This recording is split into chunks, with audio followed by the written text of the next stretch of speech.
Hello. We know that 3,320 years ago we received the Torah in front of millions of witnesses. The nation of Israel stood in Mount Sinai, heard the voice of God speaking to Moses, and received the Torah, the written Torah and the oral Torah and the Ten Commandments, and the rest is history. If we review the 613 laws that God ordered us in His Torah, we find that we cannot understand one of them without reviewing the oral law.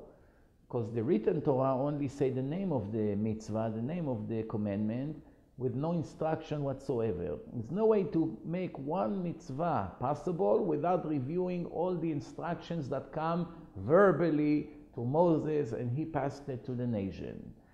There are people throughout history that wanted to be wise and thought that maybe they'll have a shortcut and just focus on a written Torah, focusing on a written Torah, neglecting the oral Torah completely. All these cults and groups slowly disappear from the face of the earth. However, there's one group, they call themselves the Karaites, the Karaim in Hebrew. They're also focusing on a written Torah, neglecting completely the oral Torah. They don't follow the oral laws.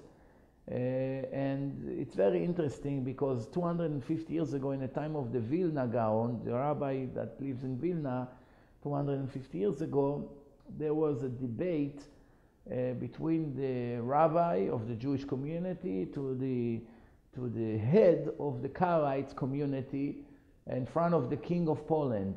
And the Vilna Gaon decided to send Rabbi Maitis. He told him, "You're the right person, you go and handle this debate." And he went, and they met together there by the king. And before they went into the king's room, all the people, the advisors, the guards, everyone that was there took his shoes off. And they put the shoes outside of the room. There was their custom over there. And they walked with their socks inside. When the rabbi saw the same thing, he took his shoes off. But not like all the other people in the Karaites. He was holding his shoes in his hand and walking into the king's room with the shoes in his hands. Right away, the Karaite thought that can help him in the argument. And he said to the king, "Look who they sent, a disrespectful rabbi. He comes into the face of the king holding his shoes in his hand because he's worried maybe we, the Karaites, will steal his shoes. That's what's on his mind. Otherwise, why he's afraid to leave his shoes like everybody else?" So the king looks at the Jew, surprised. "Why are you holding your shoes? Really, he has a point, no?" So the rabbi said, "I'm learning from history. When Moses came up and God told him, 'Take your shoes off,' he saw the burning bush. And he heard the voice of God, and God told him, 'The place you're standing here, it's holy, therefore you have to move, take off your shoes.' When Moses finished speaking to God and he returned back to his shoes, one Karaite came and stole the shoes of Moses, and Moses stayed barefoot.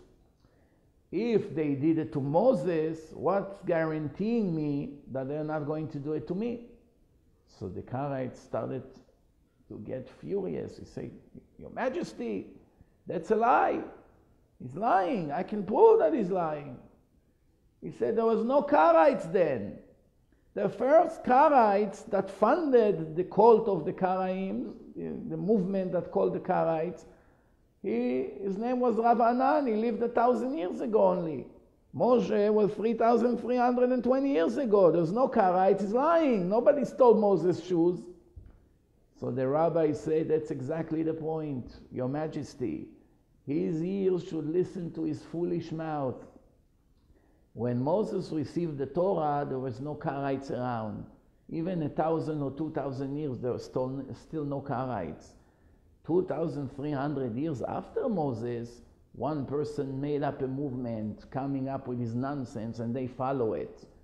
They don't have nothing, no foundation, no tradition, no nothing. They come to contradict the Torah. What's the point of even debating them?" And the king said, "The argument is over. You started 2,300 years ago. How do you come to contradict things that were already famous and published to millions of people for more than 2,000 years? That's not a realistic debate." And that's, by the way, applies to all the other 80,000 religions and cults that came after Judaism. It's not only to the Karaites. Karaites slowly disappeared. There's hardly any left. But the Jews are still live and kicking and spreading all over the world, and the Torah is the same Torah and never changed by a bit. And will stay like this until the arrival of the Messiah. Thank you very much, Kol Tov.